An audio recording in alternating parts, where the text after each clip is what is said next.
Hier matin, on s'est concentré un peu sur qui. C'est qui autour de nous que Dieu veut qu'on prenne soin. Qu'est-ce qu'on va faire avec qu'est-ce que Dieu nous confie. Hier soir, on a vu c'est quoi la chose la plus importante qu'on pourrait mettre nos efforts à transmettre. Puis, dans le fond, ce matin, j'aimerais ça vous parler de comment. Ça serait comment qu'on pourrait faire pour avoir des bonnes relations. Puis hier, j'avais dit que le premier verset que j'ai appris par cœur, c'était probablement comme vous, Jean 3,16. Mais aujourd'hui, je vais vous parler du deuxième verset que j'ai appris par cœur. Puis je l'ai appris en arabe dans une chanson parce que c'est comme ça que ça l'a resté. Parce que je connaissais pas qu'est-ce que ça voulait dire, ces mots-là. C'était quand même un peu des sonorités, mais tranquillement, ça s'est installé dans mon cœur. Puis ce verset-là, c'est Éphésiens 4, 32. Soyez bons les uns envers les autres, compatissants, vous pardonnant réciproquement, comme Dieu vous a pardonné en Christ. Puis si là, pour avoir des bonnes relations, tu aurais juste un verset, tu peux prendre celui-là. Mais comme on a fait hier, c'est toujours une bonne idée de lire avant, puis un petit peu après. Puis dans ce verset-là, un petit peu avant, puis un petit peu après, c'est comme wow! C'est comme une belle photo avec un super beau cadre dedans.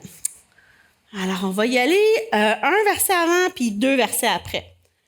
Donc, Éphésiens 4, 31.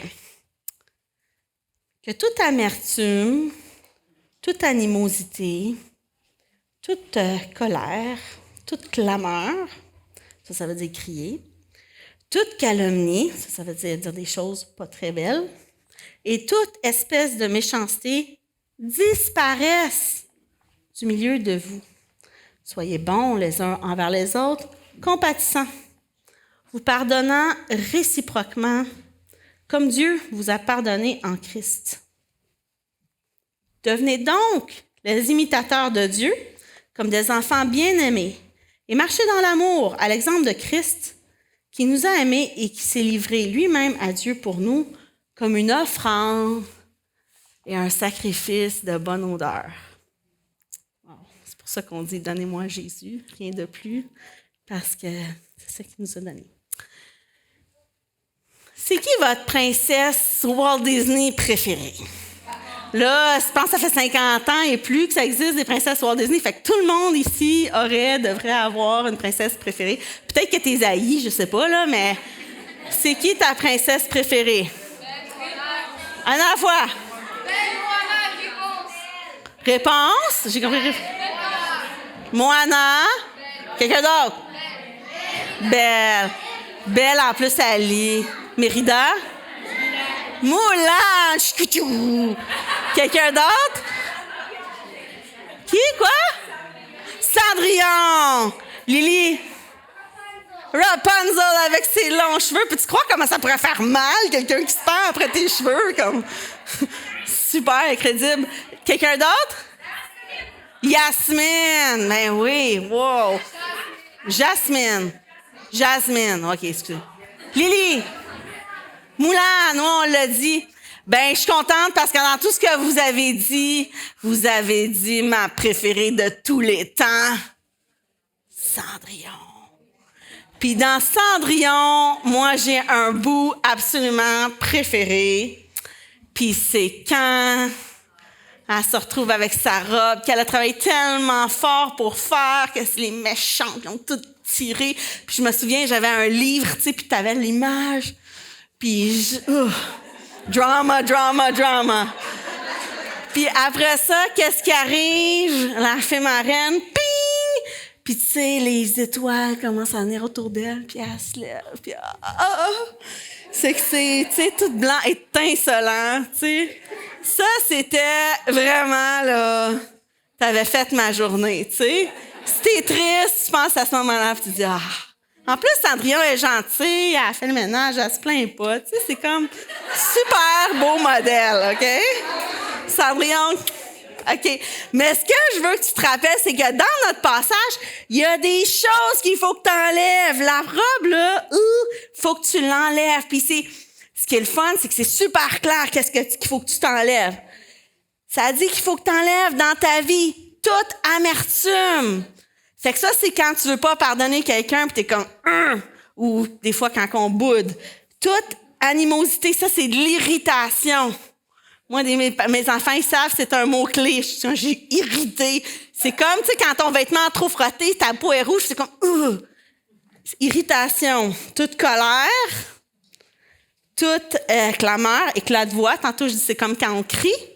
Fait que ça, c'est un bon indice quand on crie. Les calomnies ou les insultes.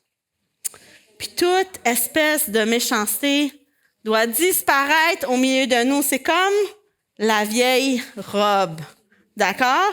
Ça, c'est toutes des choses qui vont empirer une relation. Puis nous, aujourd'hui, on va parler de comment faire des bonnes relations, comment avoir des bonnes relations. Y a-t-il quelqu'un ici qui aime ça cuisiner? All right. Moi, un des premiers souvenirs, c'est de faire des gâteaux avec ma mère. OK? Premier souvenir, je me rappelle à mes 6 œufs. OK? Je me rappelle de ça, on mélange ça.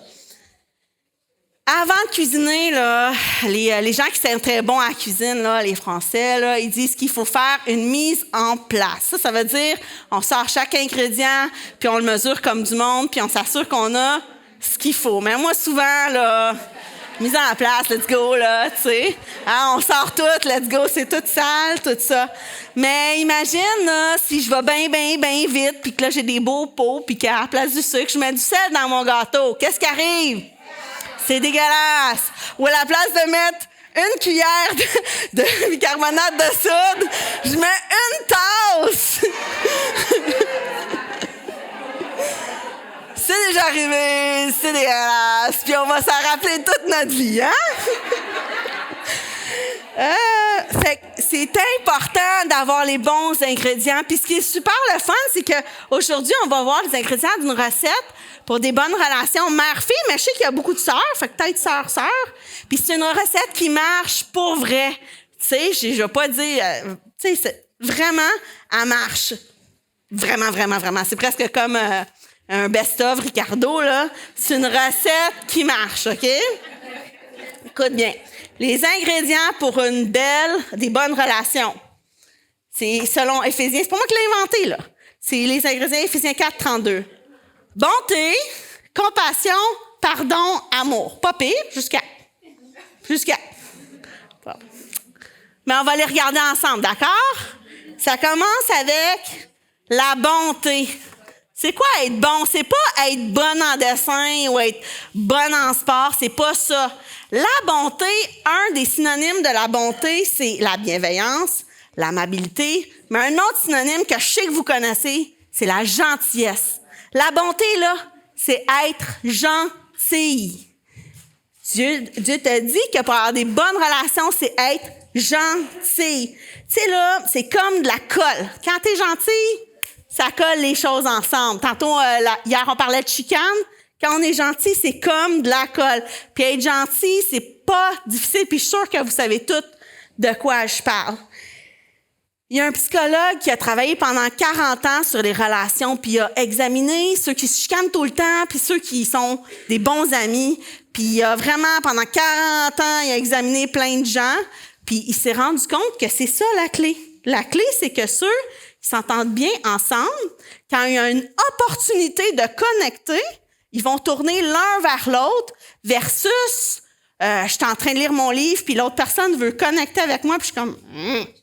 Tu sais, fait que la gentillesse, c'est aussi se tourner vers l'autre. Si tu veux avoir des bonnes relations, il faut que tu pratiques la gentillesse souvent. Souvent, puis tôt. Mais des fois, on n'a pas le goût d'être gentil. Des fois, dans notre cœur, on faut aller au cœur parce que pour pouvoir être gentil, il faut être transformé dans notre cœur. Puis ça tombe bien parce que notre prochain ingrédient, c'est la compassion.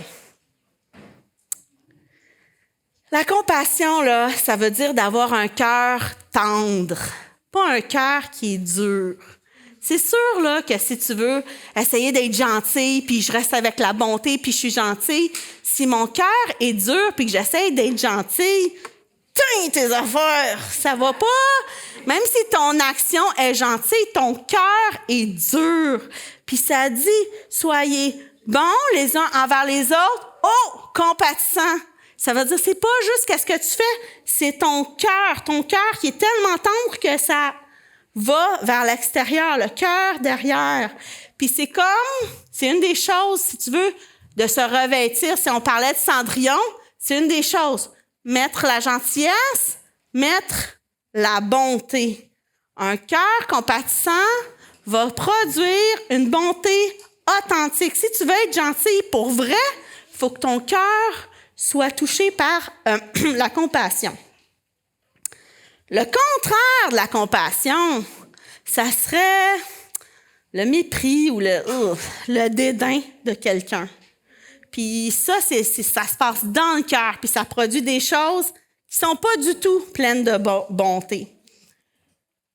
Puis des fois, quand on n'a pas tout le temps, quand on a un cœur pas compatissant, la base, quand tu examines ton cœur, c'est qu'il y a des petites colères ou des petites frustrations qui vont faire que, je ne vais pas agir gentiment. Fait qu'il y a notre comportement, puis il y a de où ça vient.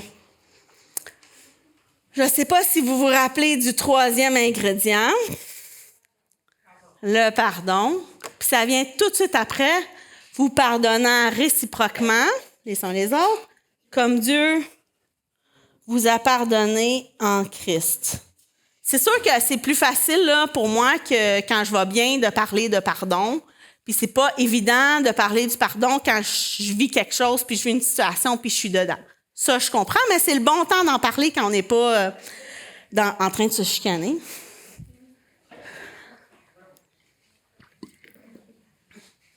Hier, on a parlé du pardon de Christ envers moi. Là, j'aimerais ça qu'on parle du pardon les unes envers les autres. On est toutes des pécheurs, on fait toutes des erreurs. On a vraiment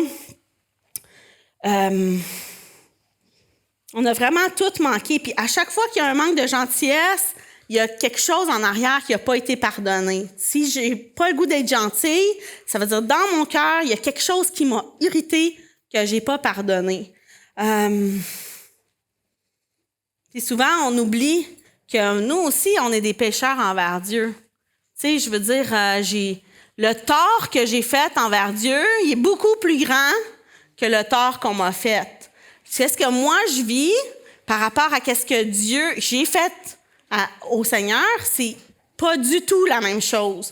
Fait que quand je suis offusquée, c'est comme si j'oublie qu'est-ce que moi j'ai fait. Si tu es une chrétienne puis que tu as été pardonnée, dans le fond, tu n'as pas d'affaire à pas pardonner quelqu'un d'autre. Puis si dans ton cœur tu vis, ça se peut qu'on est pendant. Des fois, là, c'est un pendant, c'est pas tout de suite c'est un processus. Puis c'est correct, on est fait comme ça. Mais peut-être que tu es dans un processus, mais il y a un travail à faire. Tu sais, je veux dire, c'est pas... Puis une des choses à faire, c'est vraiment de nommer le péché, de nommer les choses, puis de dire... par exemple, quand tu chiales, tu n'as pas un cœur reconnaissant. On a des mots pour ce qui se passe, puis il faut le dire, il faut le nommer. Puis même Dieu, il nomme le péché, puis Dieu, il dit, moi, j'haïs le péché. Dieu, là, il haït le péché, puis il a raison d'haïr le péché, puis tu sais quoi? Il pardonne le péché. Fait que Dieu, il pardonne le péché qu'il haït. Fait que nous aussi, on a besoin d'être des imitateurs de Dieu, puis de pardonner aussi. Sauf que le pardon, là, c'est pas gratuit. Si tu veux pardonner quelqu'un, ça coûte quelque chose. OK?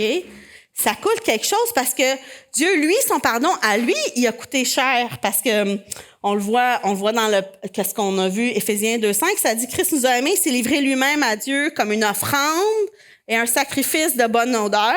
Éphésiens 5:2. Puis on a vu hier, celui qui n'a pas connu du péché, il l'a fait devenir péché pour nous. Fait que pour Dieu, ça l'a coûté très, très cher, son pardon. Mais moi aussi, mon pardon va me coûter.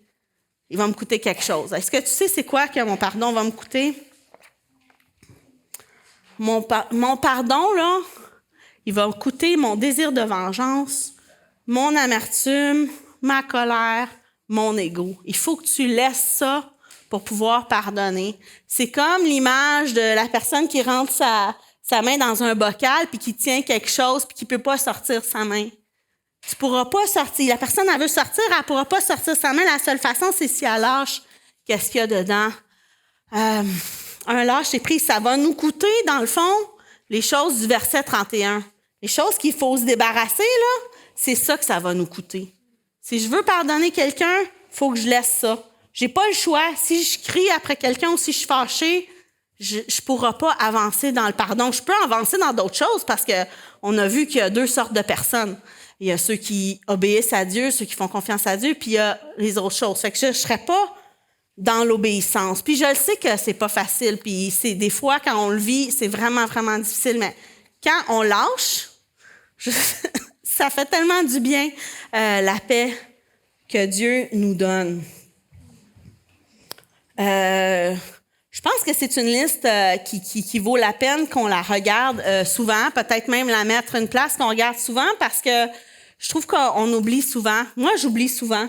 Puis il y a vraiment des choses qu'il faut enlever pour pouvoir mettre les choses que Dieu veut pour nous. Bonté, être gentil, puis d'avoir ces comportements-là qui sont dans un cœur de compassion, un cœur tendre, qui va nous amener à considérer et pratiquer sérieusement le pardon. Notre verset 32 finit là, mais tout de suite après, au chapitre 5, on voit l'amour. C'est qu'en plus, il nous laisse pas là. Il dit « Imitez Dieu, devenez les imitateurs de Dieu, comme des enfants bien-aimés. Je suis bien-aimé, je suis pardonné. » Fait que je peux juste imiter Dieu et marcher dans l'amour, comme Christ. C'est l'exemple de Christ qui nous a aimés, qui s'est livré lui-même à Dieu pour nous, comme une offrande et un sacrifice de bonne odeur. Tu sais, ce que Christ, ça y a coûté, là, c'est bien plus que ce que moi, ça va me coûter. Tu sais? Puis je veux attirer votre attention sur marcher dans l'amour. Je sais pas s'il y en a qui ont fait je sais qu'il y en a qui ont fait la randonnée. Puis quand on marche dans un chemin. Tu sais, on marche dans un chemin, on avance. Si tu n'avances pas, tu vas jamais revenir au camp à temps pour le dîner.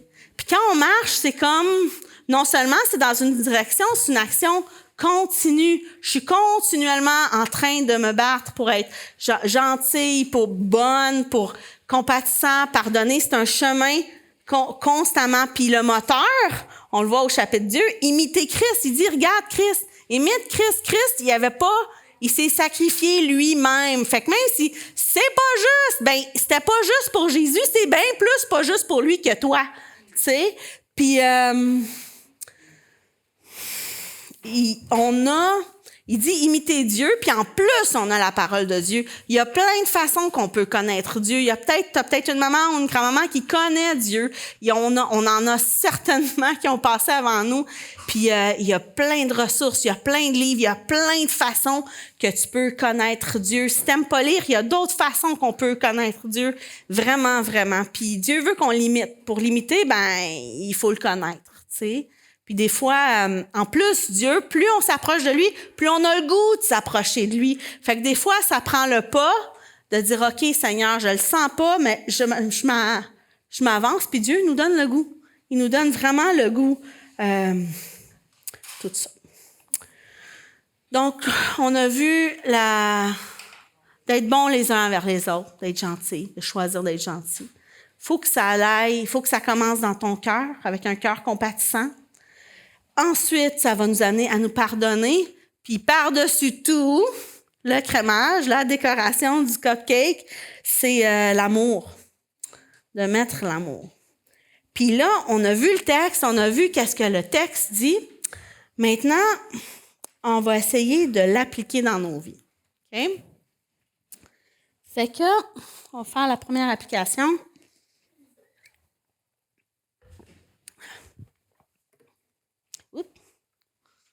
I'm sorry. OK. Discerner et crucifier l'ego. OK? L'ego, ça veut dire moi. OK? Ego, c'est moi en grec. OK? Faut que tu discernes quand ton ego, il sort le bout du nez. OK? L'ego, ça vient du mot aussi, c'est dans le mot égoïsme. Puis l'égoïsme, c'est l'ennemi des bonnes relations. Tu veux pas avoir des bonnes relations, pense toujours à toi en premier. Fait que l'ego. Puis moi, ce que je trouve cool, c'est qu'on a le verset 31, ça, c'est tous nos indices d'ego. Tu te rappelles le verset des choses qu'il faut enlever? Ça, c'est quand tu commences à être irrité, quand tu commences à être en colère, quand tu commences à vouloir élever la voix ou toutes ces choses-là, ça, c'est des indices. Puis il faut que tu sois bonne pour discerner ça, dès le début. Puis souvent, quand on est en colère, ça commence pas avec des cris. Ça commence avec quelque chose dans notre cœur. Puis devenir mature, la vraie maturité, c'est quand on le sait, quand c'est une petite qu'est-ce que je ressens? Oh, ça, c'est de l'amertume. Il faut devenir bonne pour discerner l'amertume dès le début. 2 Corinthiens 10, 13, il nous dit qu'à chaque fois que tu arrives devant une situation, mettons, où est-ce que tu pourrais te chicaner ou est-ce que tu pourrais ne pas montrer de la bonté, tu as toujours un choix. OK? Ça, c'est la clé, c'est le moment. OK? Il faut que tu deviennes bonne pour discerner le moment dans ta vie, le bon temps. Parce que ça dit qu'il n'y a aucune tentation qui est survenue qui a été humaine. Puis à chaque fois qu'on est tenté de pécher, la tentation, c'est pas le péché. La tentation, là, c'est juste avant, puis tu vois les deux directions que tu peux prendre. OK, je peux crier, me fâcher, dire c'est à moi, ou je peux le remettre au Seigneur, puis démontrer de la bonté, avoir de la compassion. Alors, c'est écrit dans la parole de Dieu, dans 1 Corinthiens 10, 13, qu'à chaque fois que tu vas faire un péché, juste avant, il y a un petit moment, des fois c'est un gros moment, que tu as le choix. Puis il faut que tu deviennes bonne si tu veux devenir mature, puis si tu veux avancer dans la vie puis avoir des bonnes relations, c'est de pouvoir discerner ce moment-là où est-ce que c'est comme, oh, je suis à la croisée des chemins, qu'est-ce que je fais? Puis on a le Saint-Esprit aussi qui est là-dedans, qui va nous diriger. Puis le Saint-Esprit, ça commence pas à un âge particulier. Le Saint-Esprit, ça commence aussitôt que tu es un enfant de Dieu, à 5, 6, 7, 8 ans et plus. Le Saint-Esprit peut te parler. C'est la voix dans toi qui dit, oh, qu'est-ce que tu fais? Mais qu'est-ce que tu fais?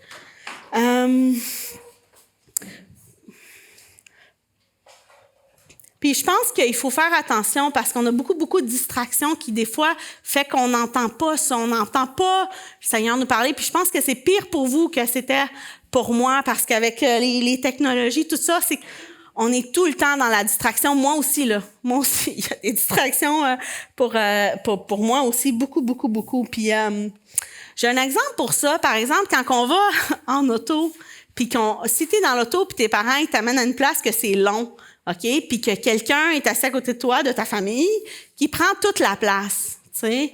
Puis là, t'as chaud, puis t'es tanné, puis nanana, tout ça. Ah! Voici le moment! J'ai le choix! Je peux chialer et dire « Tu prends toujours toute la place, ça c'était mon doudou, puis ça c'était mon jouet, puis je suis tellement tannée! » Tu sais? Ou tu peux dire « Respire avant, ça te donne un moment, ça prolonge le moment. » Puis tu dis « OK, si je dis ça, là, ça va donner quoi? Comment que les gens vont se sentir? Est-ce qu'ils vont être « Wow, je suis tellement contente d'aller avec toi en vacances! J'ai hâte d'aller me promener avec toi sur la plage, de partager des beaux moments. » Mais non, les personnes vont être « Ben, gna, puis là, ça escalade. Ben oui, mais toi, puis toi, gna. » Fait que c'est qui va arrêter l'escalade? Qui va arrêter ça? Ça, c'est un choix aussi. Quand tu vois tout ça, il n'y a rien de plus frustrant que de vouloir te chicaner avec quelqu'un qui ne veut pas se chicaner. Il n'y a rien de plus frustrant. C'est comme... Ça m'est déjà arrivé. Puis j'étais tellement fâchée. Puis là, j'étais allée prier. Je suis comme, là, Seigneur, là. Puis là, c'était comme, ben... Je pense qu'elle a raison. Puis il faut que tu dépompes. Tu sais, c'est bon d'aller prendre une marche, là. Puis de calmer. Fait que c'est important de discerner. Discerner, là, c'est de... Quand il y a plein d'affaires toutes mélangées, de voir la vraie chose, discerner. Puis des fois, il y a des gens qui ont un don de discernement. Puis des fois, c'est comme, bon, ils ont encore vu la bonne affaire. Mais c'est correct. Mais c'est vrai. Fait qu'il faut que tu vois la bonne chose. Puis Puis en passant, ceux qui ont le long discernement peuvent avoir aussi de l'amour quand ils le disent. Fait que faut comme, si tu vois quelque chose, c'est vrai, c'est le gros, souvent les gens qui ont... Ça va tout ensemble, ça va tout ensemble.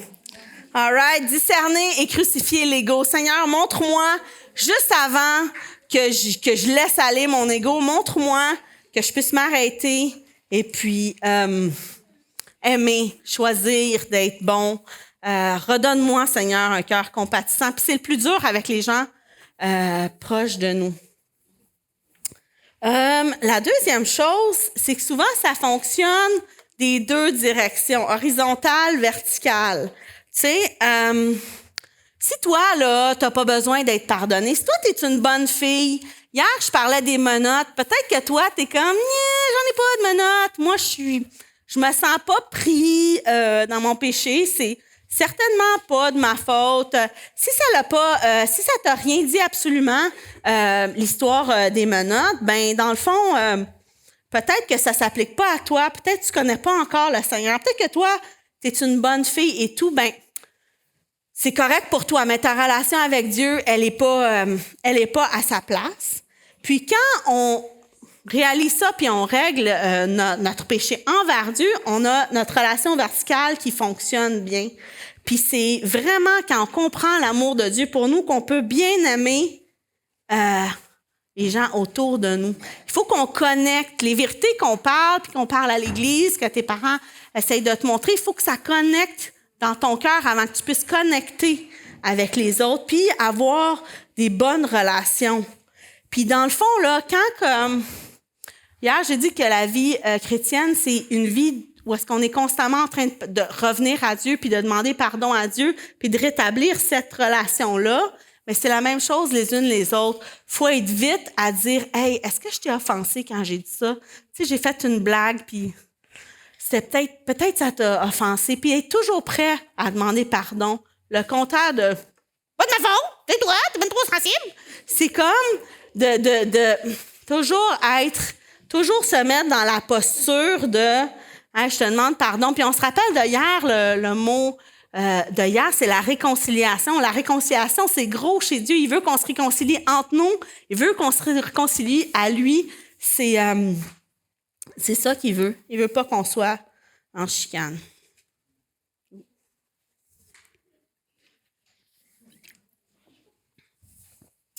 Maintenant, j'ai cherché la photo d'une femme, mais j'ai juste trouvé un homme, mais j'aime la photo. Faut faire attention aux apparences. Tu sais, des fois, là, on est bien bonne pour que ça soit bien beau à l'extérieur, puis qu'en dedans, il se passe toutes sortes d'affaires, n'importe quoi. Mais c'est bien mieux d'être réglé en dedans, puis que le Seigneur, il s'occupera de l'extérieur.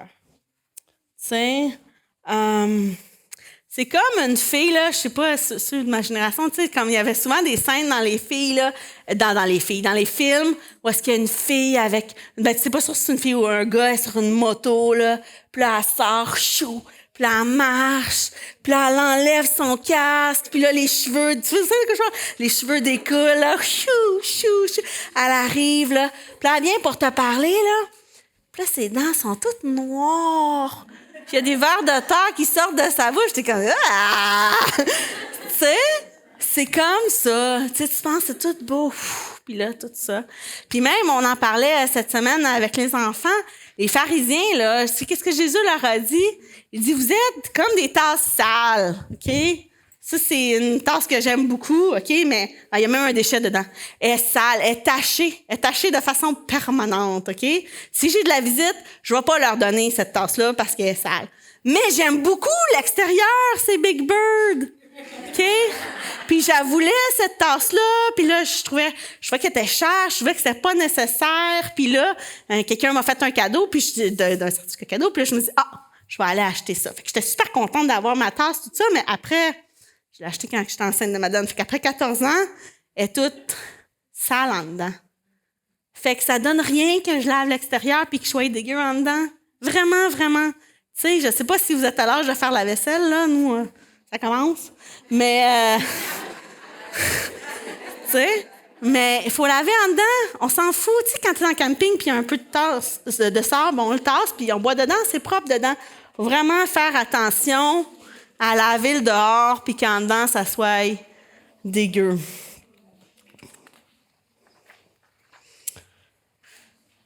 Ma dernière application, c'est de mettre les autres en avant de moi. Comment est-ce que je peux mettre les autres en avant de moi? Puis comment est-ce que je peux voir d'autres gens qui mettent les autres en avant d'eux? Moi, je vis proche de ma mère, c'est ma voisine, puis constamment, je la vois mettre mon père en avant d'elle. C'est comme, il y a des déficiences physiques, puis constamment, elle va l'aider. Constamment, elle va l'encourager. Tu sais, si je pars pour une journée, sa première chose, c'est de dire, ben, qu'est-ce que je peux faire pour l'aider pour le souper? Qu'est-ce que je peux faire pour aider? Puis, on a dans nos vies des gens qui sont peut-être pas à la mode, puis pas sur TikTok, mais regarde-les. Puis si t'as le privilège, peut-être pas dans ta famille, mais certainement dans ton église, ou peut-être même tu peux demander, c'est qui les femmes de foi? C'est qui les femmes que je peux imiter? Ceux qui imitent Dieu. Tu peux imiter Dieu, tu peux aussi imiter ceux qui imitent Dieu. Puis des fois, là, c'est subtil. Hein? Des fois, je le vois, puis je vois aussi beaucoup... si tu regardes ça, tu vas le voir. T'sais? Puis c'est sûr que des fois, il faut arrêter de regarder des choses qui donnent rien pour Dieu. T'sais? Mais je vous encourage que dans votre tête, je ne sais pas comment, mais pour vous, que mettre les autres avant vous, que vous voyez la beauté de ça. On s'appelle de Cendrillon qui était toute triste avec sa robe, ça, puis qui a eu la transformation. J'aimerais maintenant vous dire que la transformation, Cendrillon, elle n'a pas transformé sa robe tout seule. Tu sais, elle a eu de l'aide là, de la fée marraine, mais nous, on a l'aide de Dieu qui est bien plus fort qu'une fée marraine. Dieu, il est là. Dieu, on peut venir à lui, tu sais, puis il peut nous transformer. Vraiment, vraiment, vraiment. Puis l'autre chose que je veux vous dire, c'est que, puis j'ai essayé de le dire plein de fois, c'est que le temps est court. On pense qu'on a toute la vie devant nous, mais on sait pas qu'est-ce qui va nous arriver. J'ai une amie ici que sa sœur est morte, tu sais, puis elle voudrait bien avoir plus de temps avec elle, mais elle est plus là. Fait que le temps, il est court. On sait pas qu'est-ce qui va arriver. Puis j'ai une autre amie qui est pas ici, que sa sœur, quand elle avait votre âge, sa sœur, elle a eu le cancer, puis elle est plus là, tu sais. Puis toute sa vie, elle était comme, ma sœur, elle aurait eu 18 ans. Ma sœur, ça. Elle n'est plus là. C'est comme ça, la vie. La vie, ça commence, puis la vie, c'est fini. On est aux portes là, de l'éternité. C'est qu'est-ce que tu vas faire avec ta vie? T'en as juste une, puis c'est possible de la gaspiller. C'est possible de gaspiller ta vie. C'est possible que quand tu as le choix, ben toi, tu choisis la mauvaise affaire tout le temps, puis tu prends un mauvais chemin. C'est possible. C'est partout dans la parole de Dieu, mais je veux vous encourager, tu sais, comme on a loué le Seigneur tantôt, puis comme on va louer le Seigneur maintenant, c'est ça qu'on va faire pour l'éternité, tu sais. Cendrillon, ça finit bien, il y a un mariage, ils vivent heureux tout le reste de leur vie, mais nous aussi, dans le fond, ça va finir dans un mariage, dans les noces de l'agneau, où est-ce qu'on va louer le Seigneur pour toujours. Alors, je vous encourage à regarder plus loin qu'aujourd'hui. Puis que l'œuvre de Dieu se fasse dans vos vies, vraiment. Je prie pour vous. Alors, Seigneur Jésus, tu nous dis qu'au ciel, ça va être comme un grand mariage, qu'enfin, il n'y aura plus de péché. On ne sera plus pogné, Seigneur Dieu, dans notre péché. Au ciel, on va être délivré. Tu dis qu'il n'y aura plus de larmes, plus de pleurs, plus de misère, plus de chicanes. Seigneur, maintenant, ici, en attendant, on a la chance de mettre en pratique, Seigneur, les choses que tu nous montres dans ta parole. Merci parce que tu n'es pas un Dieu qui est dur à trouver. Tu dis que si on te cherche, si on veut être en relation avec toi, tu vas te laisser trouver par nous. Seigneur, merci pour les grâces abondantes qui sont devant toi. Merci pour la bonté que tu as envers nous. Merci pour la paix qui remplit le cœur, Seigneur Dieu. Puis je prie pour toutes les filles, les femmes qui sont ici, Seigneur Dieu. Aide-nous dans nos relations, Seigneur Dieu. Aide-nous à choisir d'être comme la colle, Seigneur Dieu. Aide-nous à choisir d'être un agent de paix. Aide-nous à faire ce que toi t'aimerais, de t'imiter, Seigneur Dieu. Puis souvent, ces situations-là, ils sont pas cool. C'est pas des situations qu'on va prendre des photos, qu'on va partager avec nos amis. C'est souvent des situations secrètes, Seigneur Dieu. Puis je prie pour les filles ici qui vivent des conflits secrets dans leur cœur, Seigneur Dieu. On parle de pardon puis de chicane, mais Seigneur, je sais qu'il y en a qui vivent des choses beaucoup plus graves puis beaucoup plus difficiles, Seigneur Dieu. Puis je voudrais pas simplifier les choses, Seigneur Dieu, mais je te prie qu'elles puissent venir à toi, que tu puisses les prendre dans tes bras, Seigneur Dieu. Donne ta paix, donne au moins pour qu'ils fassent le prochain pas. Des fois, on ne sait pas qu'est-ce qu'il y en a avant nous, mais montre-leur juste le prochain pas, un pas à la fois, Seigneur Dieu. Merci parce qu'on marche avec toi. C'est une histoire d'une vie, Seigneur Dieu. On n'est pas rendu, puis on n'est vraiment pas parfaite, Seigneur Dieu, mais on marche avec toi et tu nous purifies et que dans ta grâce, les filles qui sont ici dans un an puissent avoir rapproché un peu plus de toi, Seigneur Dieu. Je prie pour notre retour à la maison, Seigneur. Fais de nous des lumières là où tu nous as placés, Seigneur. C'est pas un accident, la famille que tu nous as donnée. C'est dans ton plan, dans ton bon, bienveillant plan pour nous, Seigneur Dieu. Pour ton Fils, je t'en prie. Amen.